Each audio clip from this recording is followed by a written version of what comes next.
My name is Malik Al Nasir. I'm a PhD student at the University of Cambridge at the Faculty of History at St Catherine's College.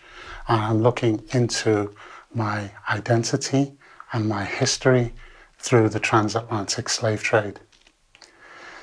As many of you will know, black people in the diaspora have had their identities erased by slavery and colonialism. And many of us have faced the dilemma growing up in a white Western society, being told to go back to where you came from. Now that would be pretty straightforward for someone who knew where they came from. But when there's been a systematic effort over 400 years to erase your history, your identity, your culture, your religion, your traditions, your name, and every single thing that will connect you to your past, how are you supposed to know where that place is? So in my case, I grew up on a council estate in a white working class neighbourhood where being told to go back to where you came from was almost an everyday occurrence for me. I'd hear it in the shops, I'd hear it in the streets, I'd hear it in the schoolyard, I'd hear it from the teachers. So I grew up with this sense of not belonging, of not knowing where I fit, of always feeling like an other, even though I was born here in Liverpool, in Britain, in the 1960s. So this question is something that's dogged me throughout my life.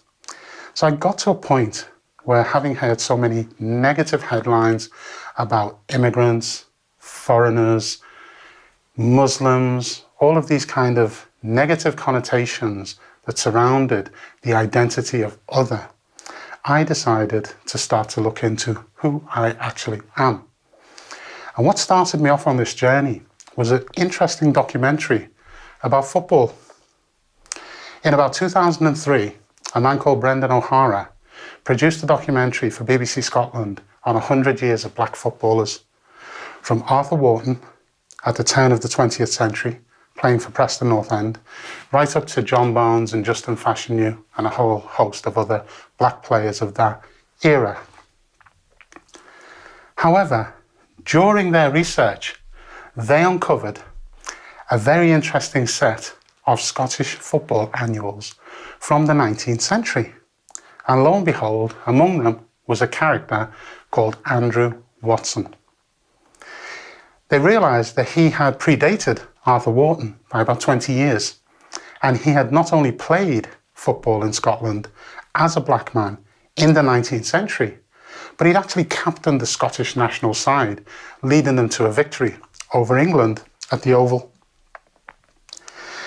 Now, you might think that that's just a fact of history, nothing special about that. They've discovered some guy historically that was there. What's the connection? Well, the connection was my family name was Watson. I converted to Islam and changed my name to Al Nasir.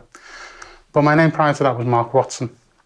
My father was Reginald Wilcox Watson. My grandfather was George Edward Watson. My father came to this country in the 1930s. He was born in 1918 in Demerara, a place called Grove in British Guyana. And he travelled in the 1930s as a merchant seaman to Britain. And he came here as a colonial seaman and served as a merchant seaman during World War II until 1942, when he joined the Royal Navy and fought the Nazis to protect Britain as a volunteer. And at the end of World War II, he settled here. And in the 1960s, he had his children, of which I'm one. So, having realised that I have this connection to Guyana, my colonial history begins there. But tracing that back further from there to Africa requires a more in-depth look at the slave trade. So when I discovered Andrew Watson with the same name as my father, and there were photographs of him, and he looked identical to me, that set me off on a journey of thinking, I need to go back to Guyana and find my roots. And when I went back to Guyana, I discovered entries in the voter registration in Guyana in the 1850s for a man called Peter Miller Watson, who was a white Scottish sugar planter, son of James Watson, who was the Chamberlain for the Earl of Orkney, Lord Dundas. So Peter Miller Watson ran plantations, owned slaves, and slave-produced produce, sugar, molasses, rum, cotton, coffee, which were then shipped back to Glasgow and also to Liverpool to be sold. Similarly, prior to 1833 and the official abolition of the slave trade, he was importing slaves into the Guyanas. Now people would say, well, how do you do that? Because in 1807, it was forbidden to go to West Africa and import slaves. The British had a blockade there. Well, it's very simple. What they did was they used American ships. After the War of Independence, America did not recognize the sovereignty of Britain at all. So therefore, the British blockade from 1807 of the slaves being taken out of West Africa didn't apply to the Americans. So all the slave traders just simply put their slaves on American ships and brought them in that way. And I have documents which show that even as late as 1847, Peter Miller Watson, the father of the black footballer Andrew Watson, is importing slaves into Demerara on ships that late. And not only several years after the official abolition of slavery in its entirety in 1833, but also after having received substantial slavery compensation for him, his company, and also many of his compatriots and partners who worked in the company who were also family members in 1834. And here, 13 years later, after having received compensation for freeing all their slaves, they're actually still importing them. So there's an illicit slave trade which has continued after that. So I wanted to know who these people were. If I'm descended from slaves on a plantation in Demerara in Guyana, who were they? And I came up against a blank. I couldn't find any record of them. So I decided the only thing I could do was to go to Guyana. So I travelled to Guyana in 2008, and lo and behold, I found my maternal ancestry and my paternal ancestry. I found my grandmother, Olivia July, who was actually indigenous Amerindian. She was dead, but I found reference to her and the place where she lived and people who knew her. And I also found a gentleman whose grandmother was also my grandmother. So we share a common grandmother, so we would be potentially second cousins. I also travelled to the province of Berbice, to a village called Weldad, where my father had been reported to have lived at one point. And there I found a man who studied family histories. And he took my details and said he would listen out, and if he knew anyone who was a Watson in the area, he would get in touch with me. And lo and behold, 2 days later, I got a phone call that he'd found a Watson. I went to Berbice, I walked in, and I met an 82-year-old woman called Witheleen, who was in fact my first cousin. Her father and my father were half-brothers, and she was living in a land on the Edward village, close to the Stelling, which is the place where you embark for the ship to go across the Berbice River into New Amsterdam.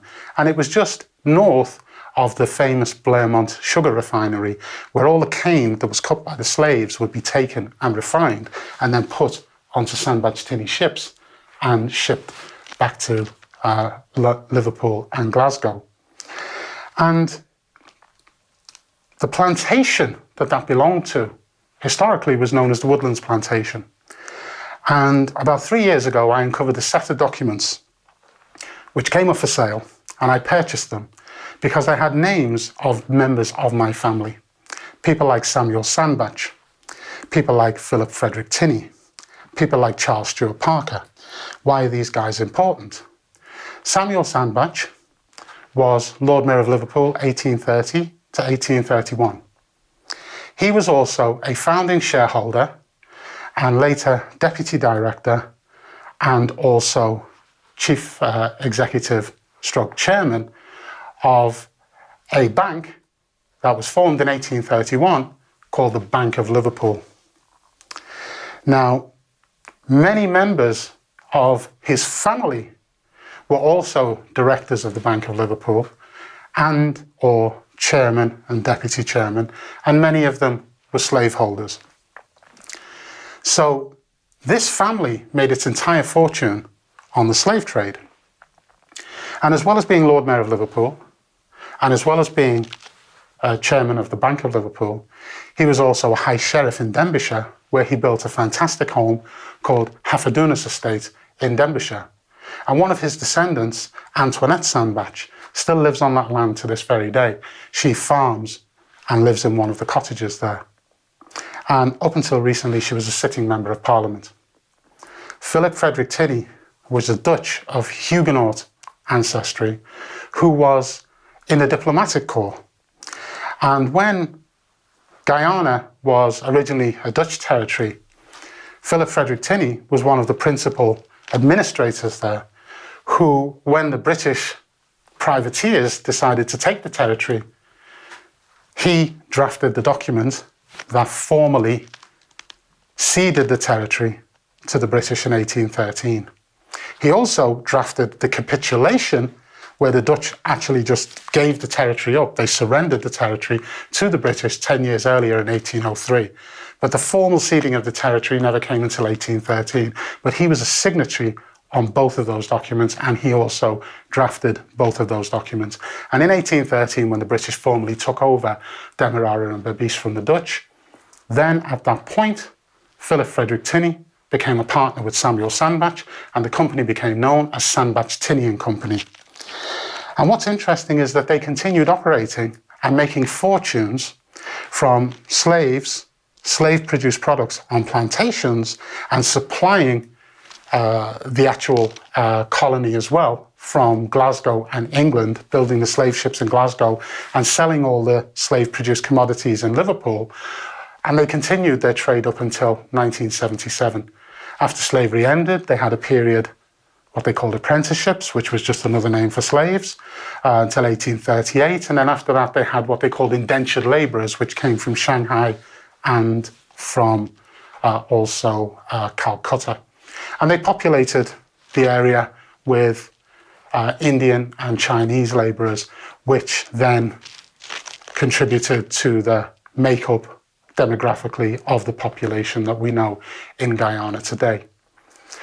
So what I came to understand was that my family lived on land in Berbice, which was passed down from the Woodlands Plantation. And when I met my 82-year-old cousin, her daughter, who was in her 60s, had grown up with her grandmother, who had told her that I had a great-great-great-grandparent known as Nanny Ben, who was a slave, who became free and married a white man called William Watson. And that man was William Robertson Watson, brother of Peter Miller Watson, who was the father of the world's first black footballer who looked just like me, Andrew Watson. So the circle at this point was complete. But what I had come to understand is a segment of my identity that when people said to me in Liverpool, when I was growing up, go back to where you come from. I was born on Warwick Street in Liverpool, in Toxteth. My ancestor on the slave owner side was the Lord Mayor of Liverpool, the founder of the Bank of Liverpool, and one of the architects of the city as we know it today. So when people tell me to go back to where I came from, this is also where I came from. This is a part of my identity, albeit a very disturbed and difficult part to contend with. It is a part of my identity. I came to find out that Andrew Watson's grandmother, Christian Robertson, who was known as one of the three fair maids of Kilturn in Scotland, married James Watson. So what I had come to understand about James Watson was that he had been the Chamberlain for the Earl of Orkney, but he came from a long line of Chamberlains who managed royal estates. And that whilst he was married to one of the three fair maids of Kilturn, one of her sisters married Charles Stewart Parker, who ran the entire Glasgow operation of Sandbach, Tinney & Co. and built the slave ships. Another of her sisters married Samuel Sandbach, Mayor of Liverpool, founder of the Bank of Liverpool. So my direct ancestor was their nephew by marriage. So that brings me into their family. So for anyone who wants to know who I am and where I come from, yes, there's slaves in my ancestry, but there are also slave owners. Yes, there are people of African origin in my ancestry, but there are also Europeans. And I'm a combination of all of that. And I have as much right to assert my right to be here than anybody else. So in respect of my identity, I now know who I am and where I come from. There's still a missing link in terms of the connection back to Africa, and that's something that I've yet to traverse.